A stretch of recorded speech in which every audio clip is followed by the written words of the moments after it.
Então, o outro princípio de guerra espiritual é destruição.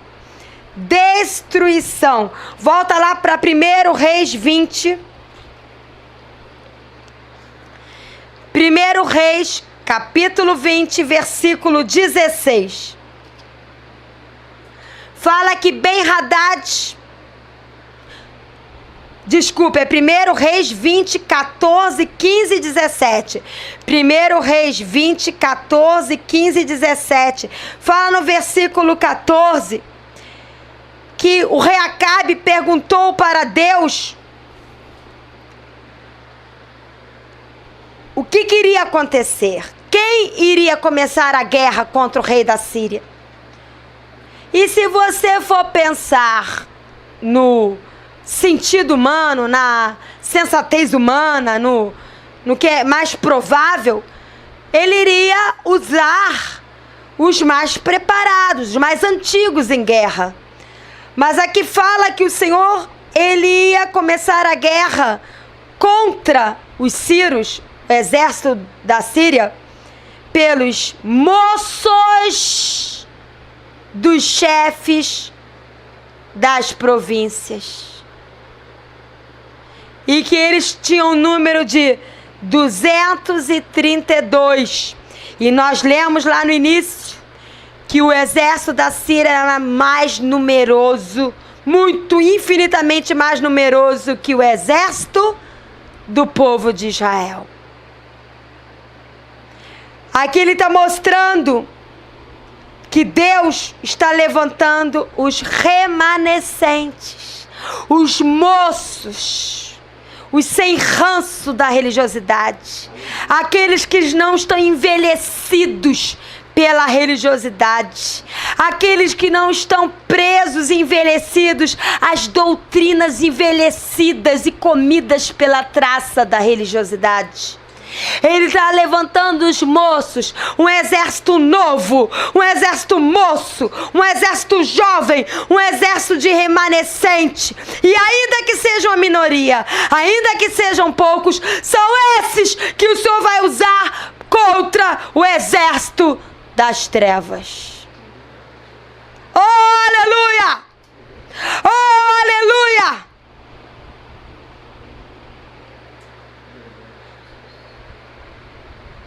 A religiosidade está envelhecida. E Deus está levantando uma igreja moça, uma igreja jovem. Eu não estou falando de idade, eu não estou falando de cronos, eu estou falando de espírito. Uma igreja com espírito jovem, com espírito que está renovado na palavra, um espírito dependente do Senhor, que está vivendo as verdades do Senhor, sem religiosidade. Quem quiser ir descansar, amém. Deus te deu um bom descanso, mas eu vou continuar. Deus chamou a atenção ao meu coração. Continua. Vai em frente.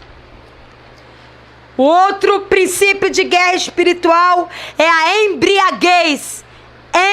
Embriaguez. Volta lá para 1 Reis 20.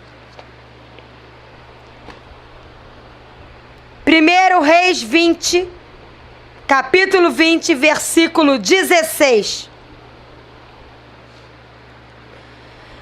Fala que ao meio-dia, isto é, à luz do dia, Ben-Hadad, o rei da Síria, e todos os seus reis que estavam com ele, que se aliançaram com ele, estavam se embriagando.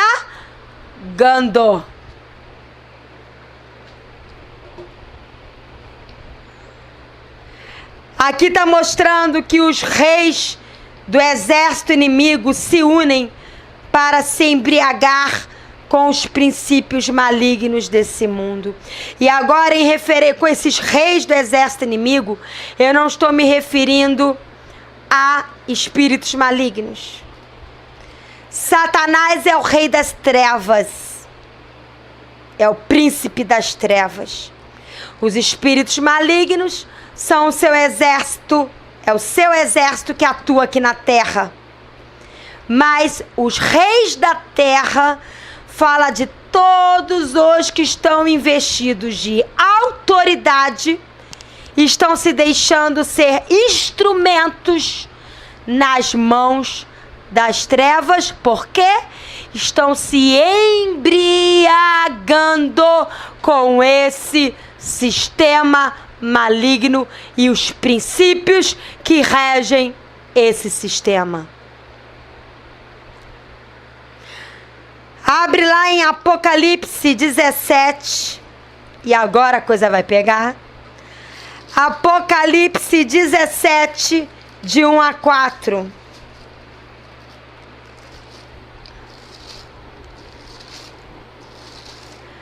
Apocalipse, capítulo 17, versículo 1 até o versículo 4, diz assim: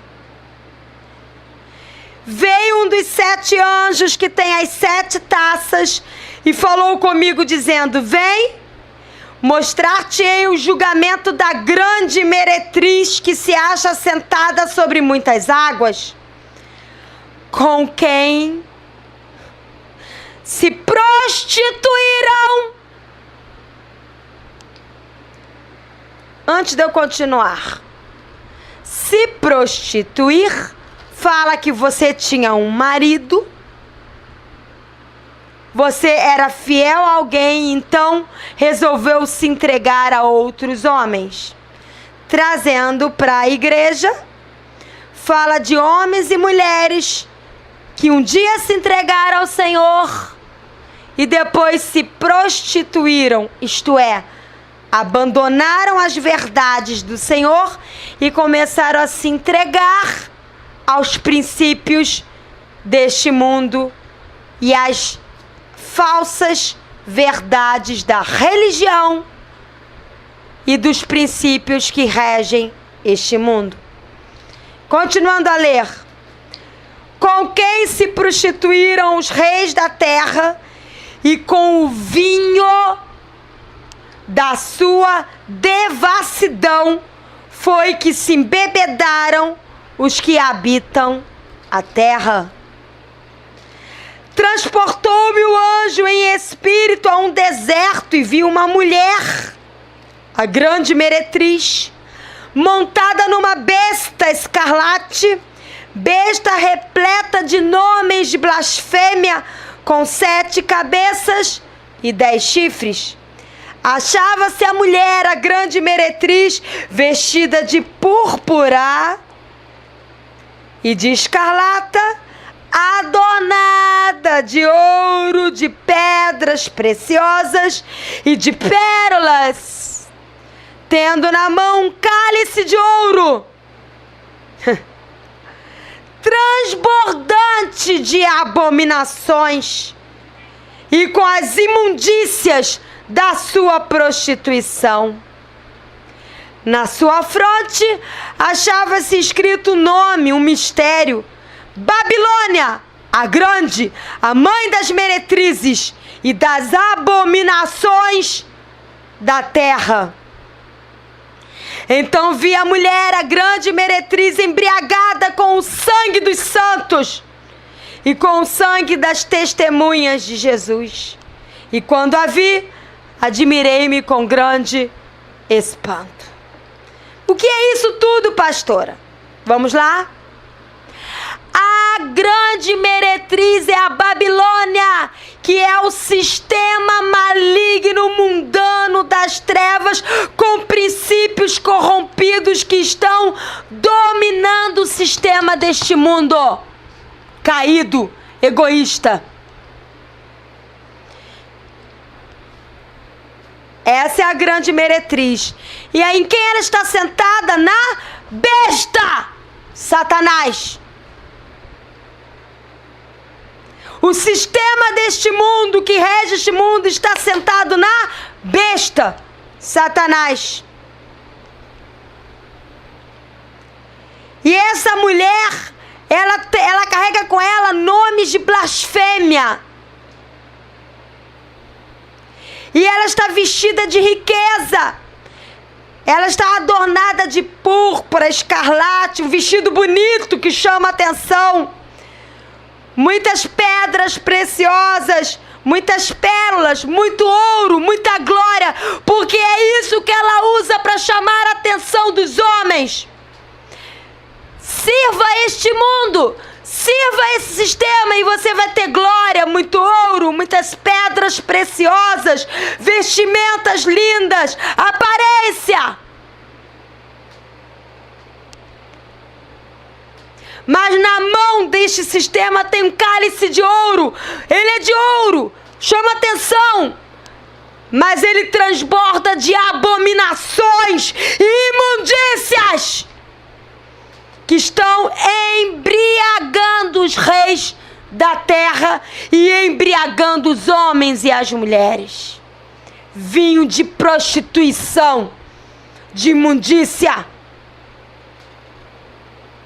E aqui fala que esse sistema vai ficar embriagado do sangue dos santos. Que sangue? O meu, o seu, por conta das perseguições. Ora, que sangue daqueles que já estão sendo decapitados e queimados vivos lá nos países islâmicos, porque não negam o Senhor Jesus. E não pense que isso só vai ficar lá. Isso vai vir para todos os países e todos os continentes. Vai vir grande perseguição. E muito sangue será derramado.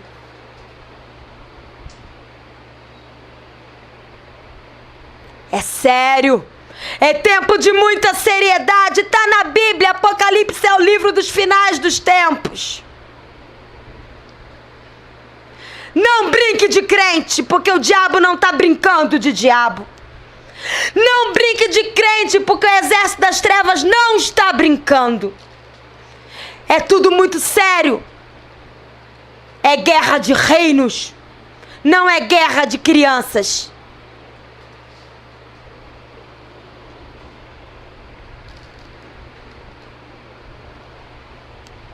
Abre lá em Efésios capítulo 5. Agora eu entendo porque eu tive um dia bem difícil hoje, de tamanha resistência. O inimigo não quer que você conheça as estratégias e como vencê-las. Efésios capítulo 5, versículo 18. Olha o que diz. Efésios 5, 18. E não vos embriagueis com o vinho. Aqui não está falando só de bebida não, amado. Está falando desse vinho que a gente acabou de ler em Apocalipse. Não vos embriagueis com o vinho da grande meretriz, com o vinho desse sistema, no qual há dissolução, mas enchei-vos do Espírito Santo de Deus. É tempo de se encher do Espírito Santo de Deus.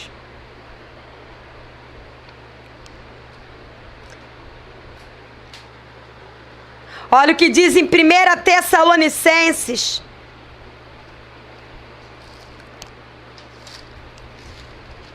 Capítulo 5. 1 Tessalonicenses. Capítulo 5, versículo 4 a 8. Diz assim.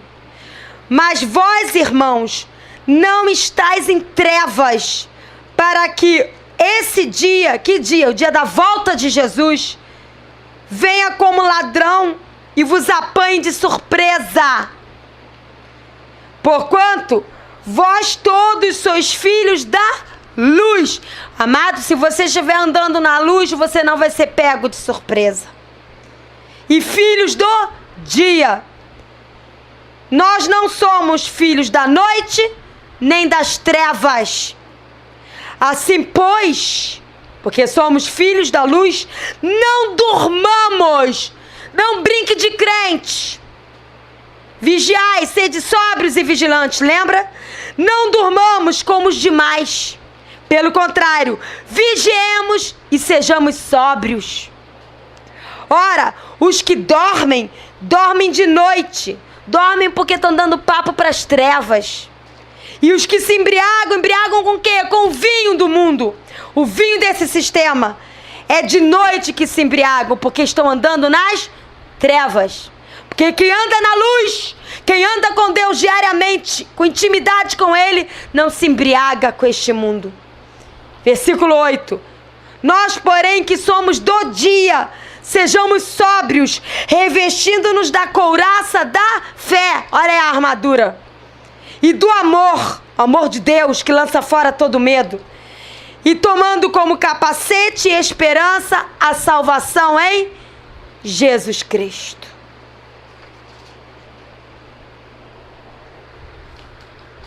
É a Bíblia que está dizendo, não sou eu. O penúltimo princípio de guerra espiritual é intimidade com Deus, intimidade no monte que há no seu coração. 1 Reis 20, volta lá para 1 Reis, capítulo 20, versículo 23. Diz assim: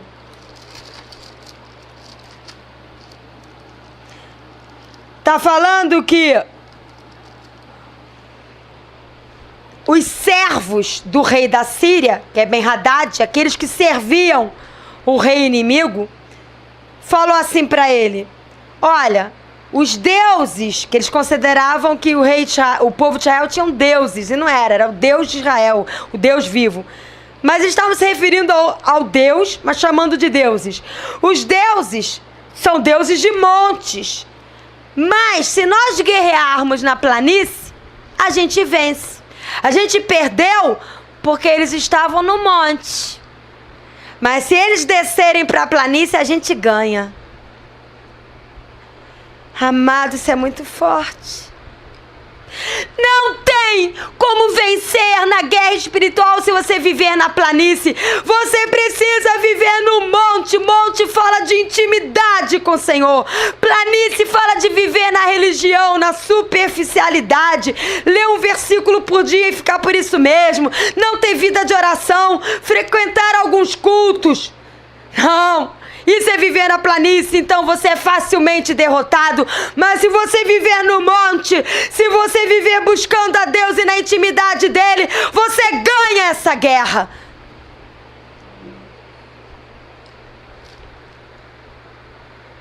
E eu vou deixar para você ler, amado, eu creio que você vai ler.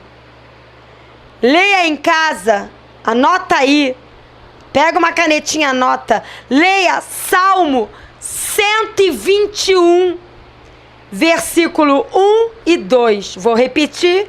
Salmo 121, versículo 1 e 2. Leia também Isaías, livro do profeta Isaías, capítulo 25, versículo 1 e 10. De novo, Isaías, capítulo 25, versículo 1 até o versículo 10. E você vai ver que monte é buscar intimidade com o Senhor. E é no monte, nessa intimidade com o Senhor, que nós temos verdadeira vitória. É no monte, na intimidade com Ele, que Ele nos fortalece na perseverança.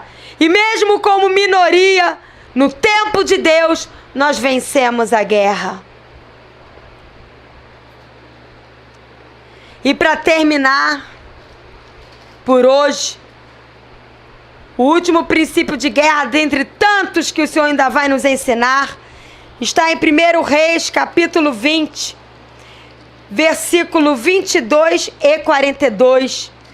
No versículo 22, um profeta foi usado para falar com Acabe o seguinte. Acabe era o rei de Israel. Acabe, seja forte. Você venceu agora, mas daqui a um ano, o rei da Síria, com um exército mais forte ainda, vai voltar para vir atacar vocês.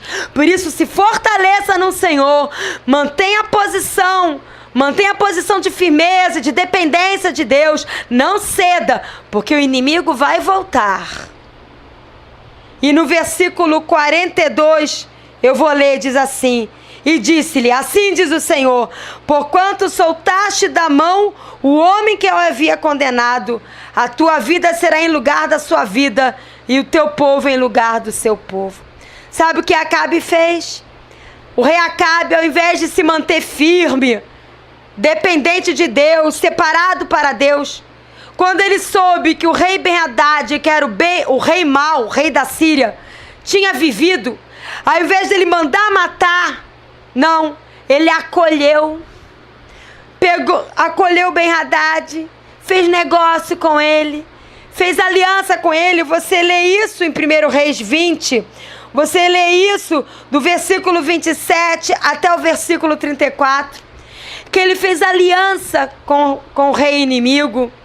Ah, olha, eu fico com a sua terra, você fica com a minha terra, eu fico com o que é seu, você fica com o que é meu. Façamos negócio, vamos ficar amiguinhos, vamos conversar.